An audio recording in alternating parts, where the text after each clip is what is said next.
How you doing? I'm Kevin O'Hara for alcoholmastery.com.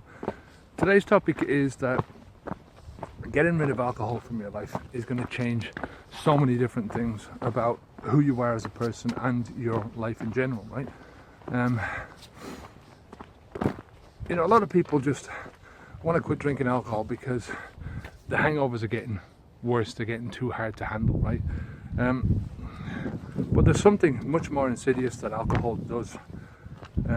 Rather than all the other physical components put together, right? All the liver disease, the kidney disease, all the threats of cancer and all that kind of stuff, right? And it's that alcohol gets into your brain. It's one of the few things that can pass through the blood-brain barrier. And the blood-brain barrier is there to protect your brain against foreign infections, right? Think about the blood-brain barrier as the sack that a baby is wrapped in. That's sort of roughly similar to what the blood-brain barrier does to your brain, right? Stops a lot of shit from getting through and infecting your thoughts and making shit out of what's going on in there. I'm a big fan of Star Trek and Captain Kirk and the Enterprise. If you think about your brain as being the bridge of the Starship Enterprise, it's the motherboard. It's what keeps everything going, and your brain is affected by alcohol, not just during the alcohol drinking, when that alcohol has passed through the blood-brain barrier and as it's swarming through your brain and making you drunk, right? It's also affecting your brain after you've drank alcohol, right? And probably a long time after you've drank alcohol. The alcohol can be detected in your body up to a certain degree at a certain time. I mean, what is it, 72 hours or something like that? And then after that, it can't be detected, but the effects are probably still happening inside your brain. These are very delicate balances between brain chemicals that are happening, and your brain chemicals, neurons firing off. This is what gives you your thoughts, your feelings, your actions, everything. Just think about all the things that you cannot do or can't do as well as you should be able to do because of this deliberate brain retardation. Say deliberate, it's something that you're doing to yourself. You're putting the stuff into your mouth. You're deliberately putting it into your mouth. You might not know this is happening, but it is. Every drop of alcohol that you put into your mouth has got short-term consequences, and it's got long-term consequences.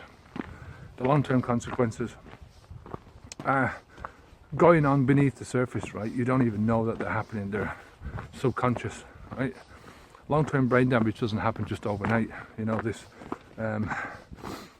long-term liver damage doesn't happen overnight. Cirrhosis of the liver happens over years and years, and it's a gradual process. And you don't know that you have cirrhosis until you start getting certain symptoms, right? And that's normally when the damage has already been done. I'm not saying it's ever too late to get the damage fixed or to reverse the damage, but by that stage there is damage. Let's say if you had to wear your liver on the outside of your body, you'd probably do a lot more, do something about it a lot sooner, because you'd see the deterioration. You could look at a chart and go, well, that's how my liver's supposed to look, and this is how it does look, and Jesus Christ, I'm gonna do something about it now. And it's the same as your brain. When alcohol gets into your brain, it affects your thoughts. It affects your short-term thoughts and your long-term thoughts. And since your thoughts are the basis of everything that you do, can you see that this is having a massive impact on your life, and whatever you try to do with your life? You've got a self-inflicted retardation happening there, self-inflicted handicap. Take the handicap away, and what do you get? You free your brain up, you free all these thoughts up, you free the natural power of those grey cells to start churning over, and they're only churning over for your benefit, nobody else's. You know, the whole instinct of the brain is to keep you alive and to keep you moving forward and to keep you being the best version of yourself that you can possibly be, even if it's only to make you more attractive to your mate, right?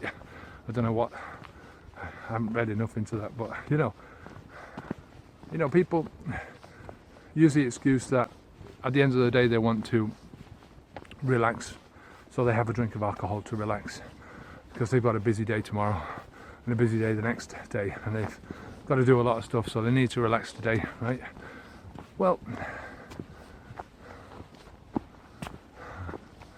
imagine how much better you would be if you didn't take a poison on when you wanted to relax.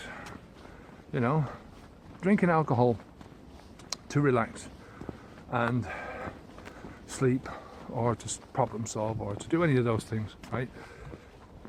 It's like a guy who's just about to run a marathon, puts his shoes on, puts his trainers on, puts his t-shirt on, straps his number to his back, and then straps big weights around his legs.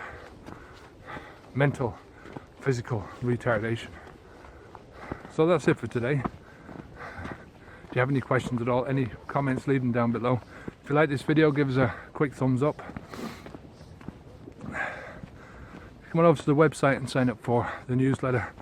And, you know, take off those weights around your legs. Stop doing this to yourself, you know. Free up your mind to do the things that you want to do, to follow your passion. Get on with it. It's a great life. Don't be handicapping yourself.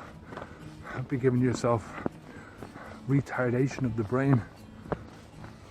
Don't be retarding yourself in any shape or form in your life, you know. Keep pushing yourself forward. Get this alcohol out of your system now. Get it out of your system. Stop doing this to yourself. Onwards and upwards. Take care.